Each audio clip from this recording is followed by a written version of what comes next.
ভূমিকম্পের রেড জোনে সিলেট। এখন যে ভবনগুলো হচ্ছে সেগুলো পরিকল্পিতভাবে নবায়ন করতে হবে। ভূতাত্ত্বিক অবস্থানগত কারণে ভূমিকম্পের উচ্চ ঝুঁকিতে রয়েছে দেশের উত্তর পূর্বাঞ্চলের জনপদ সিলেট। বলা হয় অনেকটা ডাউকি ফল্টের ওপর দাঁড়িয়ে আছে এই অঞ্চল। গেল ২ বছরে ২.৮ থেকে ৪.৫ মাত্রার অন্তত ৭টি ভূমিকম্পের উৎপত্তিস্থল ছিল সিলেট।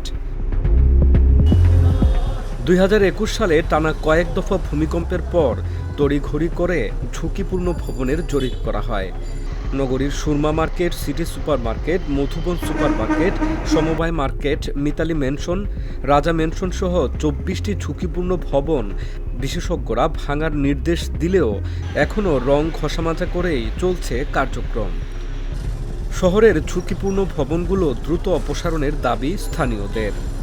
যে ভূমিকম্পটা এটা যে হয়েছে বা অনেক কিন্তু ক্ষয়ক্ষতি হয়েছে, বাট আমাদের সিলেটও কিন্তু অনেকটা ঝুঁকিপূর্ণ। কারণ হচ্ছে এখানে যে ভূমির যে টেকটনিক প্লেট, এই টেকটনিক প্লেটটা যেটা চলমান পর্যায়ে তার মাথাটা কিন্তু কি সিলেটে এই ঝুঁকিপূর্ণ যে বিল্ডিং যদি এগুলো অপসারণ করা হয় তাহলে অবশ্যই যে সিলেটটা অনেকটা ভূমিকম্প থেকে অনেকটা রক্ষা পাইব এবং ক্ষয়ক্ষতি থেকে বাঁচব। সিলেটের 23টি ভবন যেটি চিহ্নিত করা হচ্ছে সেটি কিন্তু আগেকার একটি গবেষণার থেকে প্রাপ্ত এই ভবন। শুধু এই 23টি নয়, নতুন করে আরো মানে খুঁজে বের করতে হবে কোনগুলো ঝুঁকিপূর্ণ আছে কিনা।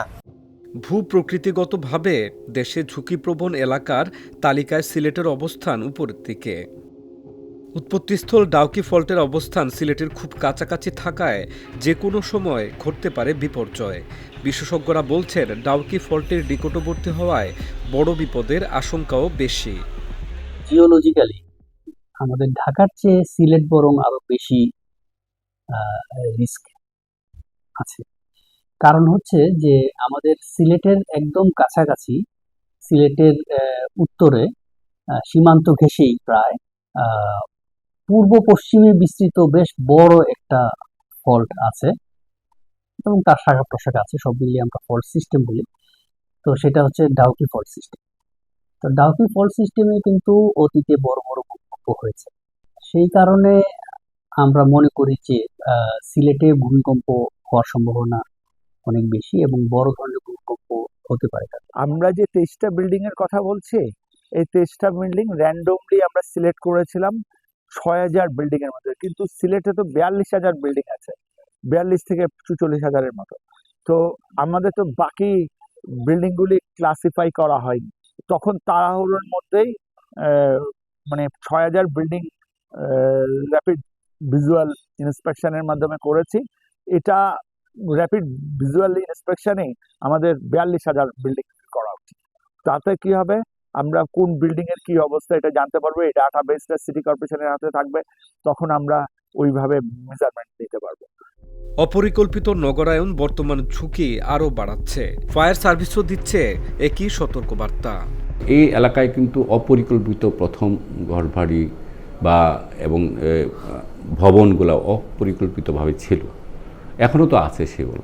এখন যে ভবনগুলো হচ্ছে, নবায়ন হচ্ছে, সেগুলো পরিকল্পিতভাবে নবায়ন করতে হবে যেন রাস্তাগুলো প্রশস্ত থাকে।